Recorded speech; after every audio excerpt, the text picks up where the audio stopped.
కంత్రిగాళ్ళు కాదు, గజ్జ కంత్రిగాళ్ళు తయారైతున్నారు జగముల. బ్యాంకుల తన కోట్ల కొద్ది అప్పులు తీసుకొని దేశం దాటి కొందరు పోతే, ఇగో ఈ మధ్యప్రదేశ్ రాష్ట్రం బీజేపీ లీడర్ కొడుకు విశాల్ సోని అనేటోడు సచ్చినట్టు డ్రామాకు డైరెక్షన్ చేసిండట. ఆ రాష్ట్రంలో ఉన్న బ్యాంకులల్లో 1,40,00,000 లోన్ తీసుకున్నాడట. తీసుకున్నోడు సచ్చుకుంట కట్టాల్సిందే కాబట్టి సచ్చినట్టు నాటకం ఆడితే ఏ సిక్కుండదని ప్లాన్ వేసి కారు నదిలో పల్టీలు కొట్టుకుంటా పడ్డట్టు విశాల్ సోని సువిశాలమైన స్క్రిప్ట్ రాసి డైరెక్షన్ చేసిండట. మధ్యప్రదేశ్ రాష్ట్రంలో ఉన్న కలిసిందనే నదిలో కారు దోసిండట.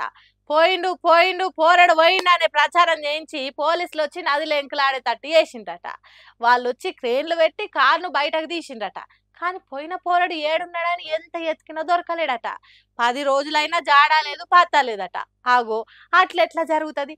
చచ్చిపోతే శవం నీళ్ళల్లో తేలాలి కదా. ఏమై ఉంటుందని ఫోన్ ట్రాక్ చేస్తే మహారాష్ట్రంలో మారుమోగుతున్నదట విశాల్ సోని సెల్ ఫోను. ఓర్ని అక్క, నదిలో మునిగి ముంబైలో ఎట్లా తేలినవరా అని పోలీస్ మర్యాదలతో అడిగితే అప్పుడు బ్యాంక్ అప్పుల ముచ్చట చెప్పిండట. భలే టోనీవ్రా వారి, బతుకున్నా సచ్చినట్టు మంచి స్క్రిప్ట్ రాసి డైరెక్షన్ చేసినావు, కానీ రియాక్షన్ మంచిగా చేయలేదు. ఇంత పెద్ద స్కెచ్ చేసినోన్వి సెల్ ఫోన్ సిగ్నల్ ట్రాక్ చేస్తే దొరుకుతావని అతి చిన్న లాజిక్ ఎట్లా మర్చిపోయినావు విశాల్ సోని అని తీసుకొచ్చి ఇంటోళ్ళకి అప్ప చెప్పిండట. బ్యాంక్ అప్ప ఎగ్గొట్టేదానికి సావు తెలివితేటలు ఉపయోగించకు, తీసుకున్నందుకు సచ్చుకుంటా గట్టు అని వార్నింగ్ ఇచ్చిండట. చూడండి ఎట్లున్నదో ఒక్కొక్కల ఉపాయాలు. ఎన్ని కొత్త రూల్స్ తెచ్చినా వాటి నుంచి ఎట్లా తప్పించుకోవాలనే ఆలోచన చేస్తున్నారు తప్ప పాటించేటోళ్ళు అయితే పల్సగానే అవుతున్నారు.